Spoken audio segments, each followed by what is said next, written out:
Well, good afternoon. We're going to go ahead and get started. Thank you for attending our Pooled Employer Retirement Plan webinar. I am Kelly Nerick. I'm the Senior Director of Products and Services with the Small Business Association of Michigan. And joining us today is John Rogers with Greystone Consulting in Farmington Hills, a business of Morgan Stanley. SBAM understands what small businesses dislike about 401k plans. There's the cost, the time involved, and not really understanding your administrative or fiduciary responsibilities. And the Secure Act that was put into place allows employers from all industries and sizes to band together to create a new type of retirement plan, which is a pooled employer retirement plan. And now small businesses like yours can participate in a PEP rather than the traditional 401k plan. The SBAM Pooled Employer Plan is powered by TAG Resources, Transamerica, and Greystone Consulting. And it solves the challenges that small business owners face when offering a retirement program. Not only is the SBAM PEP cost effective, but it also outsources many of those administrative and the liability risk that comes along with it. And then now there is also some new proposed legislation that seeks to establish a state facilitated retirement savings program. And workers whose employers don't offer retirement benefits would automatically be enrolled in the program. And then businesses that don't comply could potentially incur state penalties. Many of these state programs that are already in place in other areas of the country require the employer to do their own administration, which includes filing, reporting, adjusting contribution limits, and much more, which can be burdensome to some small businesses that really don't have the time or the staff to do this type of complex plan management. So today, John is going to review the advantages of the SBAM Pooled Employer Plan and how your company can support not only your employees' financial wellness, but you can also attract and retain talent and then also potentially enjoy tax advantages. So John, if you want to go ahead and get started. Thanks, Kelly. Yeah, today we'll talk about the PEP, but we'll start off by touching on the plan mandates that may be coming to the Michigan. So as Kelly said, there's legislation that's been proposed. We'll talk about what it is, how it compares to other plans. Then we'll talk about some of the tax credits that are available for startup retirement plans. So if you've never sponsored a retirement plan before, um, the government's making it attractive. It's never been a better time to do so. And you can take advantage of some of the tax credits, and I'll touch on those. And then we'll talk real quickly about the PEP. So what's the structure? How are your fiduciary duties outsourced?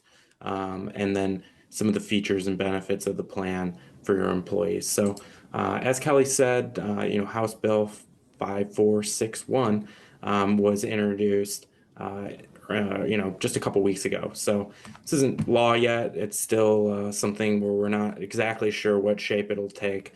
But the My Secure Retirement, MI for Michigan, is designed to help support small businesses and their employees in offering a retirement plan. And in theory, this isn't a bad idea. Americans have a retirement savings crisis coming.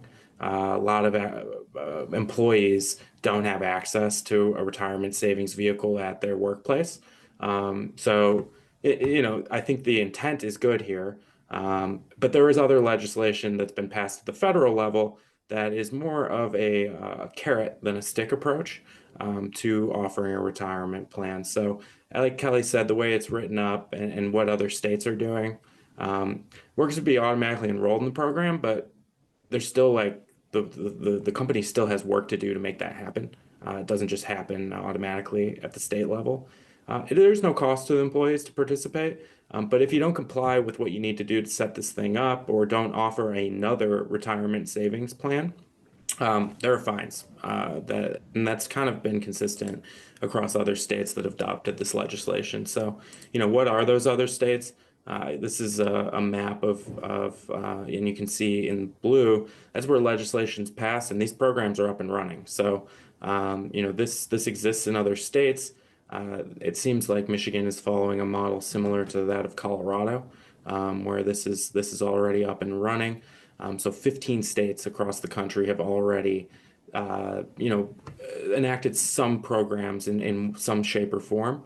Um, and these most largely are individual retirement accounts. So they call them auto IRAs, automatic individual retirement accounts. If you offer a different plan, you don't have to do these. You don't have to offer them. And that's not to say that they won't be a good option for certain employers who have, very few employees or just don't have anybody that really wants to participate in these things anyway. But if you have kind of an engaged employee population that wants retirement savings, there are better options out there. And I won't go through these all in great detail, but I'll just compare, the contribution limits for these auto IRAs are much lower than that of a 401k plan where you're able to contribute. The investment options are more flexible. There are more of them likely. We don't know exactly how Michigan's will look, but if you compare it to other programs, it's probably a better benefit. You have the ability to offer things like a match, vesting, profit sharing, tools that you can use as a business owner to enhance your own retirement savings that doesn't exist in the auto IRA plan. And so really, 401k seems to be where most small businesses want to land. In the past, it's been challenging, but some of the things that we've done with the PEP have really alleviated some of the burdens to getting started. And then lastly, I'll just say if you are like a sole employer, oftentimes a SEP IRA makes more sense than any of these programs. So you might want to look at something like that. I mentioned tax credits, so this is shifting gears a little bit to federal legislation. Years ago, the Secure Act was passed right before COVID, and I think a lot of people kind of missed that because we had bigger things on our minds. But Secure 2.0 was passed a couple years ago, and together, this is some of the most sweeping retirement legislation, ever, ever since the Employee Retirement Safety Act in 1974. This has really been a major overhaul to retirement legislation. And one of the key things for small business owners who haven't sponsored a retirement plan in the past are the tax credits. It's really attractive to offer a retirement plan right now.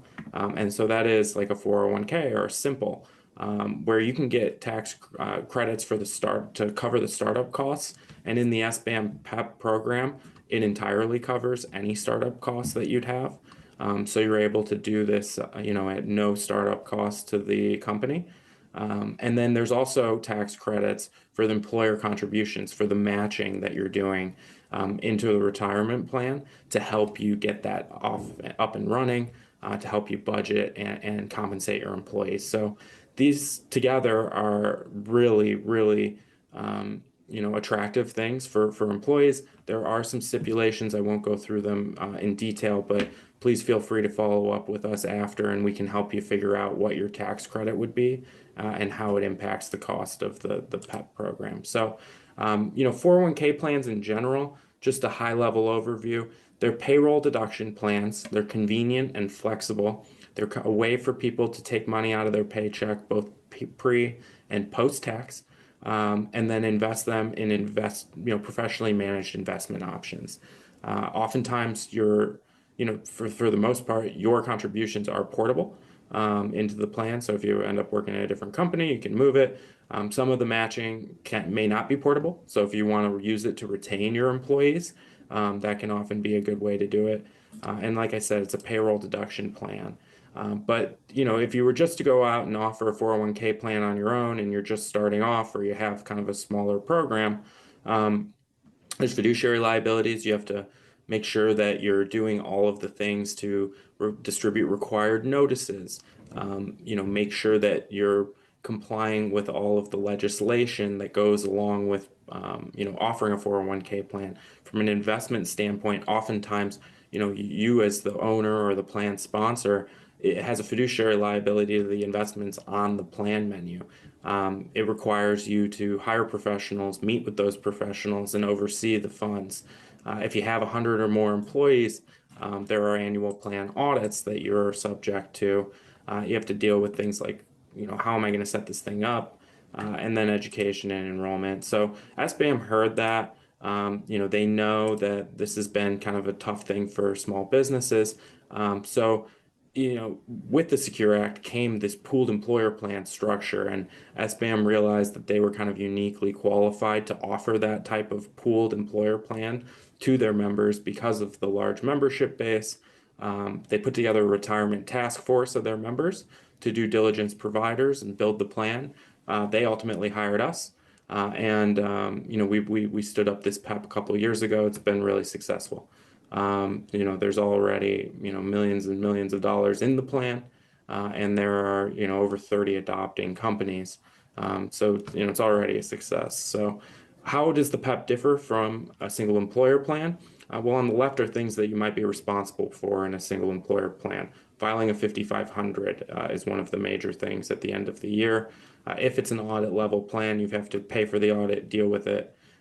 In the PEP, the audit costs are spread across all of the adopters, greatly reduces the cost for an adopting company. And then if you join the PEP, you only have three things you have to do. You got to monitor the service providers, make sure this is a program that's appropriate for you, submit payroll data, and that one can even be automated if you have the right payroll vendors, the right payroll setup. And then at the end of the year, TAG, the third-party administrator, will reach out just to verify some of the data that they received on payroll to make sure that it lines up with what you've already sent. So easy to administer. And then the fiduciary duties are outsourced as well. So that's both, and these are technical terms, but 316 administrative fiduciary. So things like, approving loans, changing contributions, monitor,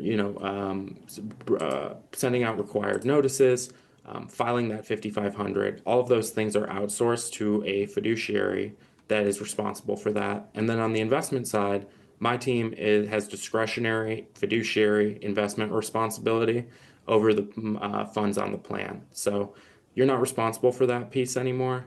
It's our job to hire the American funds over, maybe a different asset manager. And we take fiduciary responsibility off your plate so that you can focus on your day-to-day business operations. This is a schematic that shows everything. I've touched on all of these things, but you as an adopting member have this team around you that's going to do a lot of the work for you. We're going to do all the heavy lifting so that all you've got to do is make sure that you're delivering payroll, and then we can help your employees use this benefit. I've talked about this. Fiduciary services, if you just do this without an investment provider, no assistance, it's all on you to make sure that you're offering suitable investments. That opens you up to some risk. If an employee was ever unhappy, you can work with an investment consultant. We do this with some larger companies, and work together on the same side of the table and be kind of co-fiduciaries. But this 338 investment fiduciary management that comes with the SBAM PEP really is unparalleled, where we are, solely responsible for hiring and firing investment managers, and that's a huge weight off your shoulders. So when it comes to building this plan, a lot of people say, okay, I'm ready to get started. What information do you need from me? We have an onboarding call where we build your plan. And just because this is a pool plan doesn't mean that you're kind of have a 401k in a box where you have to just pick from plan type A, B, and C. You get to fully spec out your plan, make it individual for you. So, eligibility requirements are things that we can talk about and make sure that they fit for your company. Do you want to offer a match? I mentioned some of the tax credits that are available for that match that can help make it more affordable. A lot of the small business owners use what's called a safe harbor plan, which means that your plan is not tested. In exchange for that, you do need to provide an employee match. But a lot of times it makes it so that you can contribute yourself and max out the plan the way you want to. almost all of the plans have elected to use a profit sharing feature. That means that at the end of the year, if you are profitable, you have the opportunity to make additional contributions in a tax advantaged way into the program. Really useful tool for small business owners, and you don't have to do it every year. If it's not a good year for it, you just don't do it. So it's flexible. And then do you want to offer loans? So those are kind of the key things we talk about. I'll touch on the investments at a high level. If you want more information, I'm happy to dig into every fund on the menu. But most people are attracted to the target retirement date funds. That's a unique investment to, a retirement savings plan. Basically, what it does is it takes your target retirement date in the future and puts together an investment allocation that's suitable for you based off that timeline. On the SBAM PEP, the fund sponsor for the target dates is the American funds. Really, really great long-term performance history for all types of vintages, all age groups. They really are, kind of best in class if you look at them on a historical performance perspective. So we're happy that they exist. They're great for your participants, especially if they've never participated in a retirement plan or are new to saving and investing. So they help them have good retirement outcomes. So that's what we wanted to talk about today. That's a high level summary. Bottom line is we're going to simplify administration, reduce fiduciary liability, still have your own flexible plan, have cost savings because of the group purchasing of the SBAM PEP, and you don't have to have an individual plan audit. It's done at the plan level. So if you have an investment advisor right now that you're working with, or you are an investment advisor, doesn't mean that you can't use this program either. So it was really important to SBAM that, their members that are investment advisors or their members who have trusted investment advisors were able to keep those professionals and involve them in this process. So if you want to reach out to us, happy to talk about how to do that. So that's all I had prepared for today. My Yeah. contact information's on the screen, and Kelly, if there's any questions, can open it up. Yeah, there's a couple questions that came in. Is there a minimum amount of employees that my company needs to have to enroll in the SBAM plan? So the answer is no. There isn't a minimum that's set at all. I will tell you where it makes the most sense is like over, I would say 3 or 4.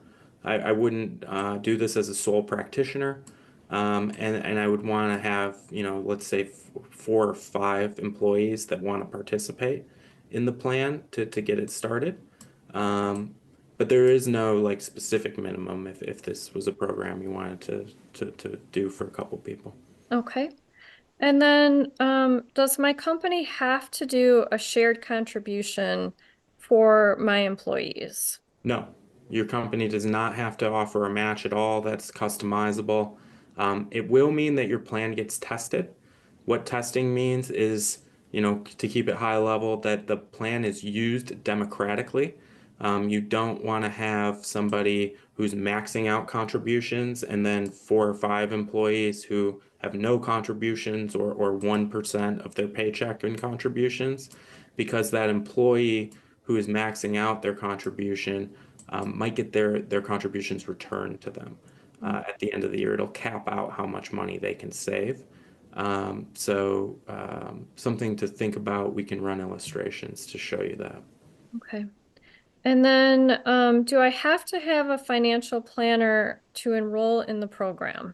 Definitely not. No, we can help you get linked up with somebody who will help you. What that planner will do will help with enrollments, be a point of contact for your participants when they have questions about their contributions, their investment options, and their individual situation. And then they'll meet with you annually to do performance review of the funds, talk about the markets, and make sure that everybody's on track. Okay. All right. Well, if there are any additional questions, you can submit them through the chat feature right now. I did just insert into the chat the link on the SBAM website where you can get more information. You can request a proposal, and you can also submit any questions that you have through our site. I don't see anything else coming through, so thank you for joining, and I hope everybody has a great afternoon. Sounds good. Thanks, Kelly. Thanks, Thanks, everyone. Ken. Take Yep, care. bye. Bye.